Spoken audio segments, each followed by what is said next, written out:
Turning now to a live look at the White House this morning. On Tuesday, the New York Times reporting that Trump is demanding the Justice Department compensate him upwards of $250 million for what he claims were politically motivated legal probes. It comes as the U.S. government remains shut down. It's now entering its 22nd day with no end in sight. Let's bring in CTV News U.S. political analyst Eric Ham now with more. So, Eric, let's start with Trump looking for compensation from the DOJ because of those past investigations into him. This sounds unprecedented.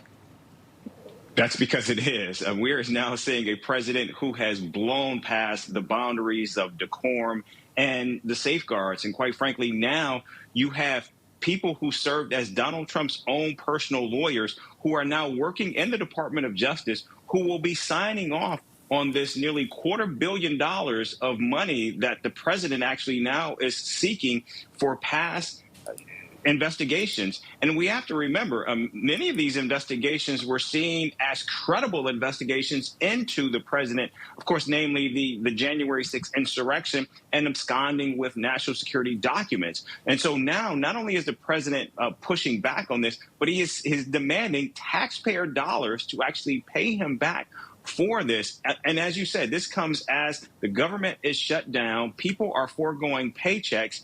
And we're now continuing to see that the economy also looks as though it's continuing to slow. And by the way, healthcare benefits are going to be increasing in a few weeks if, in fact, something is not done about the government shutdown. What's Trump saying about this? How is he justifying this major ask? Well, what's so interesting about it is the president himself recognizes that, one, this is a bizarre ask, and two, that it could be politically detrimental. But nevertheless, we know Donald Trump has always shown a lack of impulse control, and yet he is continuing to move forward with this.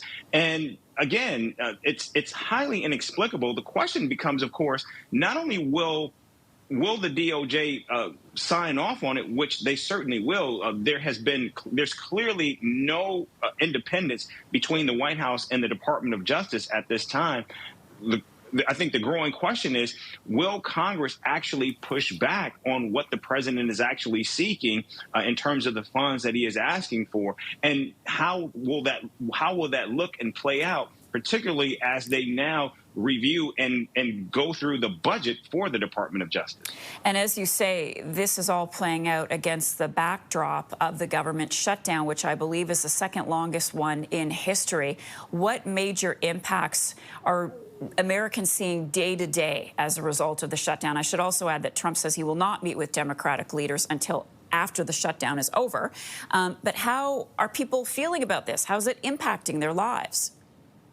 Well, we're coming up now on a second paycheck that more than 1 million government employees will miss. In addition to that, we know that healthcare premiums are going to skyrocket November 1st if there's nothing done between now and then. In addition to that, SNAP benefits, so subsidies that families receive for children also are going to go away. The Supreme Court has now run out of money. They can still hear cases, but only essential services will actually be operating through the court system right now. And so we're beginning to see this process really begin to hit close to home. And of course, the question now is also looming, what does this mean for, of course, air traffic control? I know I've been on a couple of planes that I've already seen delays as a result of the lack of air traffic controllers working. And it looks as though this could be a process where we could see a complete and total shutdown of the air industry as a result of what we're seeing play out. And still, the president is refusing to meet, and the Speaker of the House is also refusing to bring back his caucus to negotiate and vote on a number of bills as well. And lastly, I want to ask you about President Trump's renovations, which are now underway on the East Wing. He wants to build a ballroom. Is he getting flack for that, Eric? There has been a lot of pushback, but of course, it's not actually stopping Donald Trump from moving forward with these plans. And again, we're talking another $250 million to nearly $300 million to actually build this facility that the president wants, on top of asking for a nearly $250 million while we continue to see government workers continue to suffer And in addition to all of this, we just saw just over this week as well, another 4,000 employees furloughed. And so it seems as though while government is suffering, Donald Trump is the only one who seems to be benefiting from all of this chaos.